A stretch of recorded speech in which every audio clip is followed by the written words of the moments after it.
Rachel yampaye urwo rufunguzo maze ndamusezera njya kuryama nkingura iyo nzu mbanza kuzenguruka ibyumba bigize maze mbona nziza cyane njya ku gitanda ndaryama.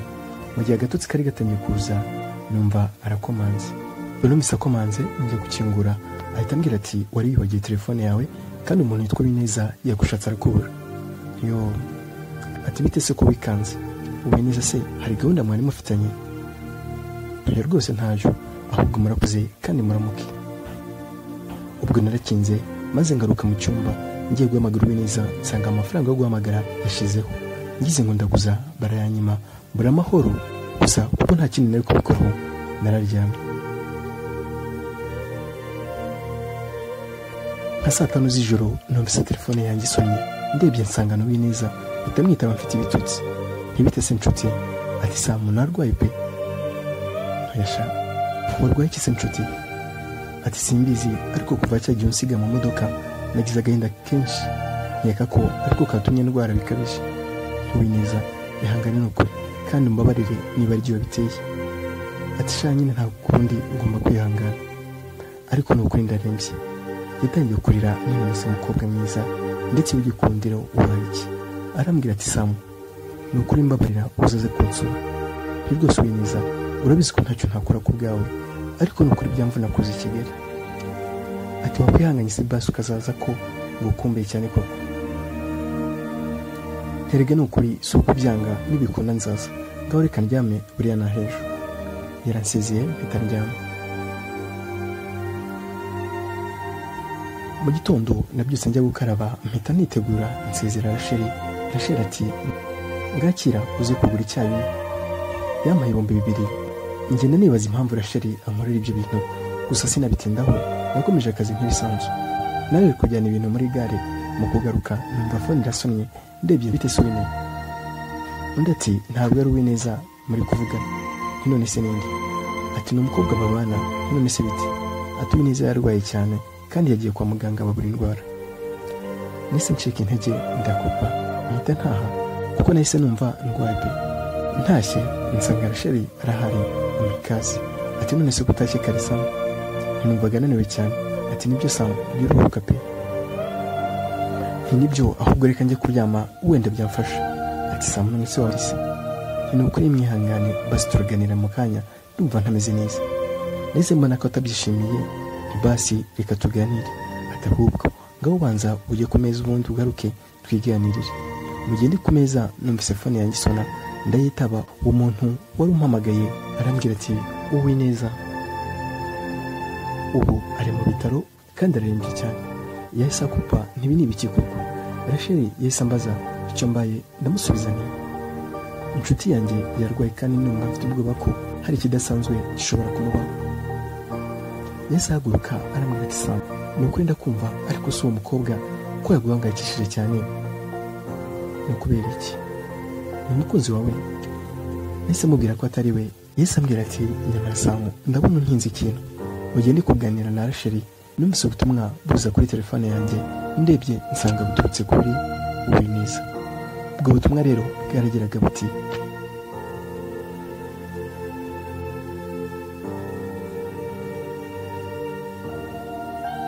ese ubwo butumwa buturutse kuri Bineza burabwira iki Samu? Ese yaba yakomerejwe? Samu se arajya gusura uyu mukobwa i Kigali? Ese najyeyo bizagenda gute? Ese ubu bucuti buri hagati ya Rachel ndetse na Samu bwo buzabyara iki? Mbese no kubera iki Bineza akomeza gukumbura Samu? Rwaba ari urukundo cyangwa se n'ubucuti busanzwe? Ese amaherezo y'uru rukundo nayahe niba ruzabaho? Reka nkwibutse ko iki ari igice cya mbere cy'inkuru yitwa Umukarani. Ahangaha tukaba ariho dusoreje iki gice cya mbere cy'iyi nkuru, tukaba tuzakomeza mu gice cya kabiri igihe gitaha cyangwa se ku munsi uzakurikiraho. Muramutse mushaka iki gitabo cyangwa se mukaba mufite inyunganizi kuri iki gitabo cyangwa se muri ubu buryo mbagezeho inkuru, mushobora kunyandikira kuri 078 063 80 haba kuri SMS zisanzwe, kuri WhatsApp cyangwa se ukampamagara. Ushobora no kunyandikira kuri email ariyo dushime62@gmail.com.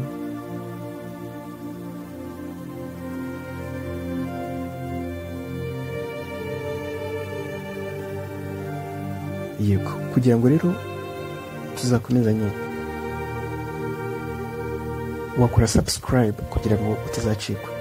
Reka mboneraho gushimira wowe wakoze subscribe, ni ibintu byiza cyane kandi yizera ko iyi nkuru ndetse n'izindi zizakurikiraho uzagira ikintu uzigiraho.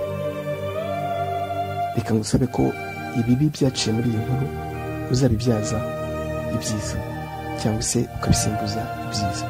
Ntuzigire ukora ikibi wumvise muri iyi nkuru ngo ugikorere abandi.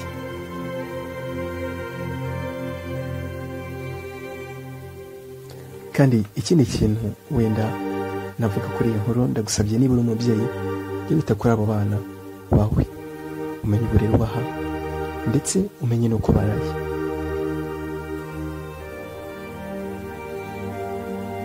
Ngira ngo uribuka ko kugira ngo se amaze muri aka kazi byatewe nuko mukase yamufataga. Niba uri mukase w'umuntu nawe jya ugerageza ureke kubera uwo mwana umutwaro, uwo mwana urera ntukamubera umutwaro. Bitekereza uti ese abanjye baramutse barizwe nka burya byanshimisha, ese bo byazabashimisha, maze ibyo bigutere gufata uwo mwana nk'uwawe. Wenda mama we yitabye Imana cyangwa se ariho ariko ni wowe umurera, jya umufata nk'uwawe. Ibyo bintu bizafasha uwo mwana kumva ko anezerewe.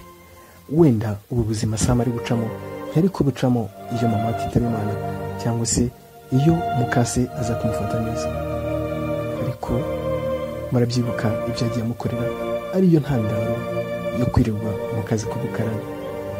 Ntekereza ko akazi k'ubukarani nta muntu n'umwe wiga avuga ngo ni aka kazi nshaka kuzakora. Akazi ko gutwara imizigo ntekereza ko atari akazi waraga umwana wawe gusa. Sam bitewe no kubura umuryango cyangwa se no kubura umubyeyi we no kubura cyitabwaho, yabuze umwitaho. Ibyo nibyo byamuteye kujya muri kariya kazi. Reka rero iyi nkuru izatwigishe uko twakagombye kubanira abantu cyangwa se kubana na bagenzi bacu. Reka nkwibutse ko iyi nkuru nzi neza ko uzaryoherwa n'ibice bizakurikira. Mwakoze cyane rero, njye twabanye muri iyi nkuru ndetse wanayanditse, nitwa Dushime Sam. Mwakoze cyane. Sam Story arabakunda.